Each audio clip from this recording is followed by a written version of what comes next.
The best impact you can have, I believe, is providing somebody with a good job.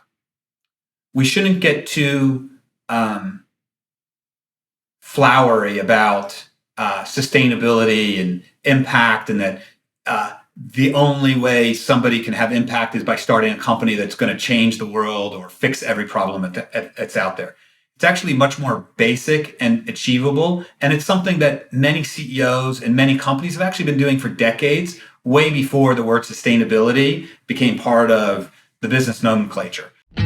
Welcome to 20-Minute Leaders. Just sit back, relax, and learn from the leaders of today. It's a journey. Each one is different, unique, inspiring. Let's get started.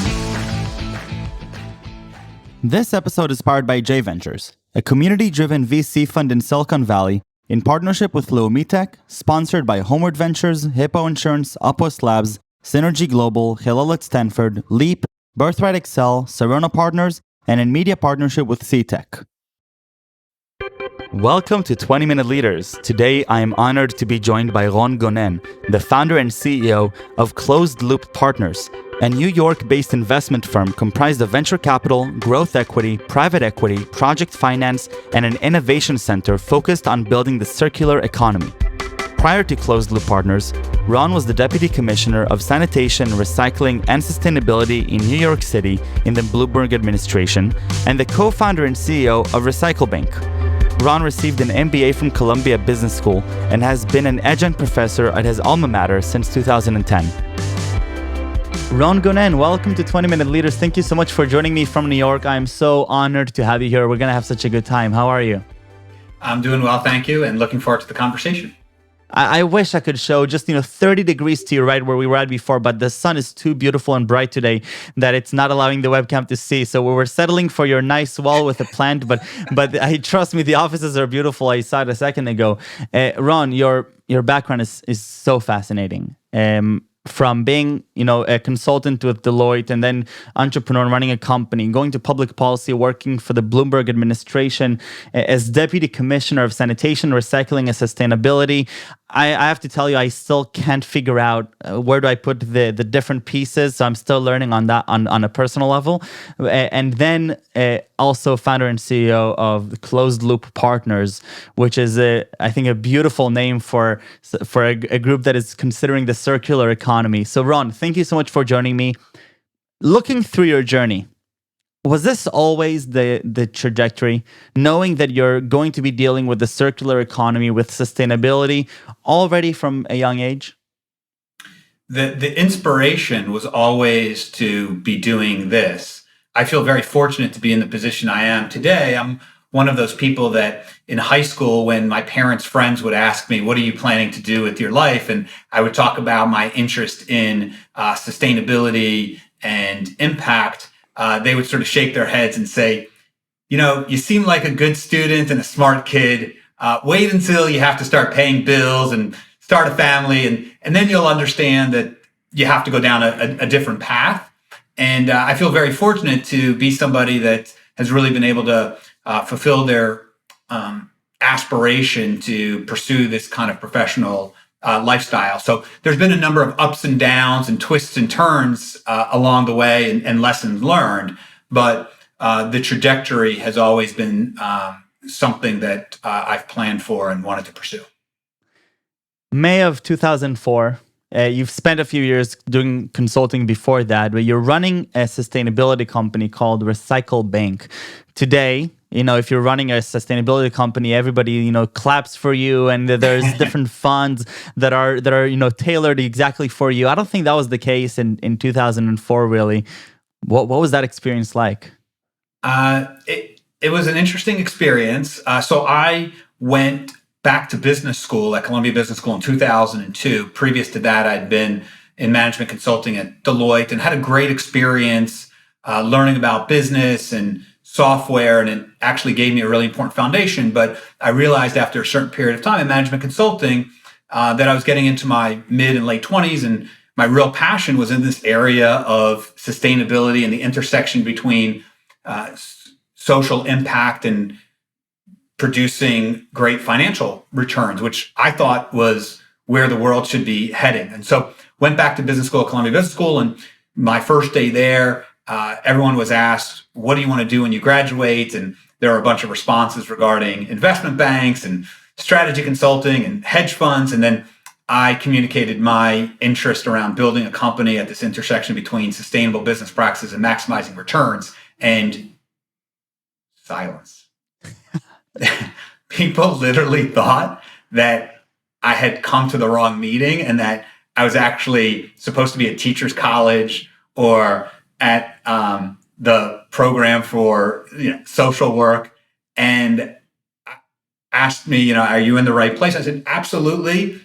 This is going to be my focus. And then people realized, okay, he is in the business school. They probably let him in because when Columbia has a situation where some hedge fund guy or iBanker gets arrested for malfeasance or this or that, Columbia will be able to point to this guy who's doing something good with his MBA, not making any money, but at least he's doing something good. Yeah. And fast forward, while I was at business school, I co-founded my first company, RecycleBank, and Columbia Business School actually became the seed investor in the company. And I ended up graduating and having launched my company while at Columbia with them as the seed investor. Unbelievable. And so you moved then from business school, the entrepreneurship scene, to public policy with Michael Bloomberg's administration, holding a really interesting position at a really interesting point in time.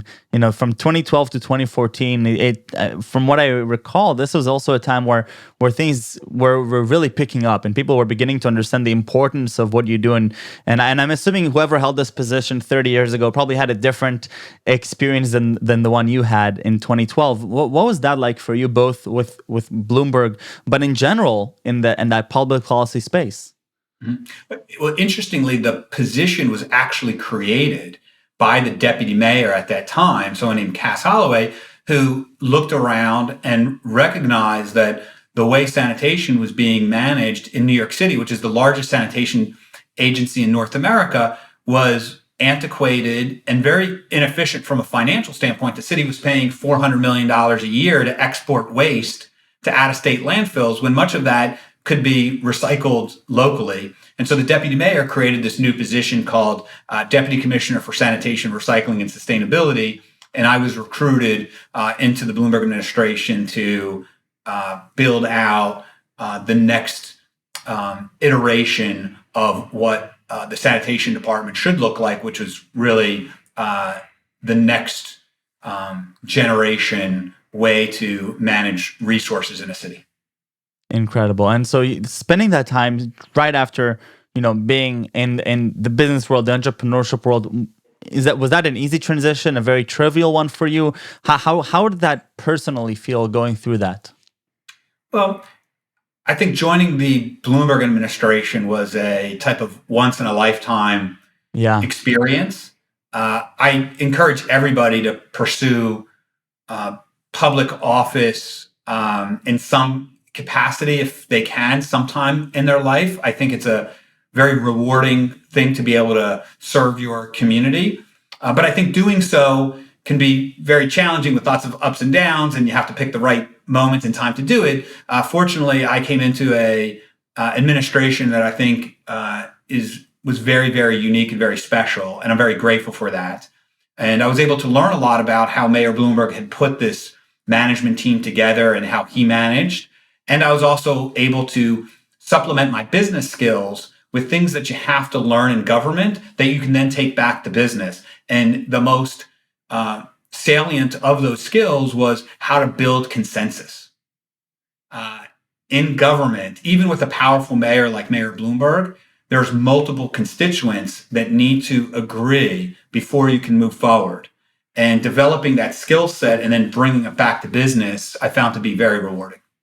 I love it. So, talking about, the most recent meaningful endeavor that you've been working on over the last several years, closed loop partners. I think that, I got to spend some time looking over the different, both companies that you've invested in. I think there are a few things that make you very unique in the market, both the fact that you've found an organization that is acting really across the whole spectrum of investing, from venture capital to equity to all sorts of different really cool things. But what's really interesting is the fact that, it becomes remarkably noticeable as you enter the focus that you have on sustainability and impact. And it took me a few minutes, but then I made the connection between, the closed loop partners and circular economy. So I'd love to start on the latter.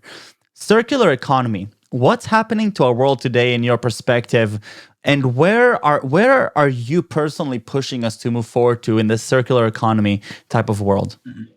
What we've been presented by many economists, many business leaders, many governments in the Western world is that we live in a capitalist system that promotes a meritocracy, and whoever works the hardest and has the best product wins and is rewarded.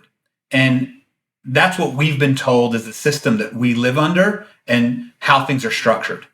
And when you actually take a look at the system, you begin to realize that that's not actually the case. The way our economy has actually been structured over the past 75 years is not as a meritocracy. It's not as a system where the person that works the hardest or the person that has the best product ends up winning. We've actually created a system that is designed for the financial benefit of certain industries that figured out a way to lobby themselves into a partnership with certain decision makers in government. And the net result of that is that we have a manufacturing system that's based on a linear economy where you extract a natural resource like oil or ore for metal. You use that natural resource in a design process where the product is designed to be used essentially once and then disposed of in a landfill. And then you start that process all over again for a new product. That type of system works in the financial best interest of the extractive industries, oil, gas, timber, mining, and in the best financial interest of the landfill industries. But it's not the optimal system. It's not what a true capitalist would design or build. A true capitalist would build a system in which you optimized for efficiency, where you used material science to develop advanced products where you don't have to drill into the earth or extract natural resources. That's very expensive to do, and it's very harmful for the environment. And you would design systems where you can continually recycle and continually reuse materials so you don't have to pay for landfills. And that was a recognition that I had and a number of other people had, in that the most effective and efficient economy that we should be operating under is one that's circular, where you're continually reusing materials. And that was really the genesis behind launching Closed Loop Partners. And what was the rationale behind performing that out of multiple investment arms that have unique expertises in their own domains? These investment arms are vastly different in the way that they're doing diligence, the way that they're understanding the economy and the world as a whole. Some of them are more tech-driven, some of them are more business-driven. How do you rationalize through this sort of community that you're building here, or this sort of organization? I was interested in designing a firm that would be able to invest anywhere along the growth trajectory of a solution. I knew that we were starting the firm at a point in which the circular economy was at a nascent stage. And so we needed to be able to have the flexibility to identify a bottleneck, identify a solution, and then apply the right type of capital towards that solution. And so we chose the industry sectors of consumer products and packaging, fashion and apparel, food and ag, and electronics. And we look at the supply chains from A to Z in each one of those industries, identify where the bottlenecks are, identify where there are solutions, and then if it's an early stage type solution, we have a venture fund that can apply capital. If it's an infrastructure type solution that requires project financing or debt, we pull it out of our infrastructure fund. If it's a opportunity to acquire a company and scale it, we pull capital out of our PE fund. If it's a situation where we don't have a solution in the market and we recognize that somebody needs to incubate a solution, we have an innovation center that will literally incubate a solution and commercialize it. And that's the structure behind the firm that enables us to invest anywhere along the growth trajectory of a solution. Right. The experience of building the team for such a firm, it doesn't require just the traditional expertise of being able to deploy capital and assess the business and, the unit economics and the way the markets are run, but you're requiring people to both share a similar vision to yours and to participate in this impact-driven mindset. What was that like, building out the team that is now pretty big? How many people are your closed loop partners now? We're a little bit north of 40 people. Wow. Amazing. So what was that like, building it from the ground up? Well, going back to my Columbia Business School experience is after I exited my first company, RecycleBank, Columbia Business School came and said, hey, we're actually interested in building out a program around impact investing and socially responsible development of business. And you can see how things begin to change. So when I arrived in 2002, people thought I was in the wrong class and meeting in school when I was talking about social impact. Fast forward to 8 years later, 2010, and Columbia Business School is now saying, hey, would you be interested in launching a course on this? And so I went back and started teaching a course on entrepreneurship and social impact. And one of the key lessons I try to communicate to the students was the three most important things I've learned in business are, number one, people, number two, people, number three, people. And so that's a long way to answer your question around how I built a team, is that over the course of my business career, I've had the good fortune to come into contact with really phenomenal people who have helped me pursue my ventures. And have stayed very loyal to me and my vision. And I've also been able to recruit really phenomenal people. And so the development of Closed Loop Partners was a combination of this group of people that have really been with me for most of my career as co-founders and the ventures I launch, and then other people that have either approached me or I've gone out and recruited. But the most important piece of this for anyone else out there looking to start a business is I've learned to invest an enormous amount of my time in recruiting people and developing culture. I love it. And I'm going to continue using this as a segue. Your time is hugely valuable, Ron. And so I'm going to be very selfish and going to take up the last few minutes that we have for myself, because I want to start a company sooner rather than later. And I want to make sure that I have a positive impact on the world. And I want to participate in the circular economy. And I want to make sure that I am a part of a solution and not a part of a problem. And so as I go about ideating for my own company, whatever it may be, what are some things that I should be keeping in mind very practically to help me as a future CEO build the right vision and have the right North Star as I move forward? The best impact you can have, I believe, is providing somebody with a good job. We shouldn't get too flowery about sustainability and impact, and that the only way somebody can have impact is by starting a company that's going to change the world or fix every problem that's out there. It's actually much more basic and achievable, and it's something that many CEOs and many companies have actually been doing for decades, way before the word sustainability became part of the business nomenclature.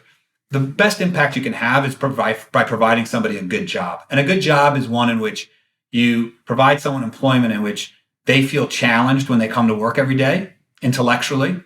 It's one in which they feel like they're respected for whatever it is they're doing. I don't care if it's cleaning the bathrooms or making multi-billion-dollar M&A decisions. Whatever that job is, they should feel like they're being respected, and that there's transparency in terms of how decisions are made. And so that's the basic. And if you're just doing that, you're actually having a really important impact on the world. Beyond that, I would look at, what is my company doing that's making some person's life better, or some communities better, or some part of our environment better? How do I look through a lens that helps me see with greater clarity what is the impact that I'm having. How early did you know that this was sort of your calling, and that? And by the way, I love that your representation of impact and sustainability. It's not just the traditional way that it's being presented today, that either you're doing impact or you're not, but there's also variability there, and there's ways to make tremendous impact without necessarily trying to be overly flowery about it. But how early did you know that this is something that you really are deeply passionate about it? And I see that it's something that is constantly in your brain, and it's also obviously very evident throughout your career that it's something that you're keeping close touch with. How early does that go? Very early. I don't know exactly when, but very early. I can tell you one of the first instances of that was actually probably when I was 10 years old. I grew up with a single mom in Philadelphia in the 1980s. And for 1 year, as my year of fourth grade, I had to go to one of the worst public schools in Philadelphia. And in the 1980s, one of the worst public schools in Philadelphia during the crack epidemic, it was not a war zone, but as close to a war zone that you're going to get in America.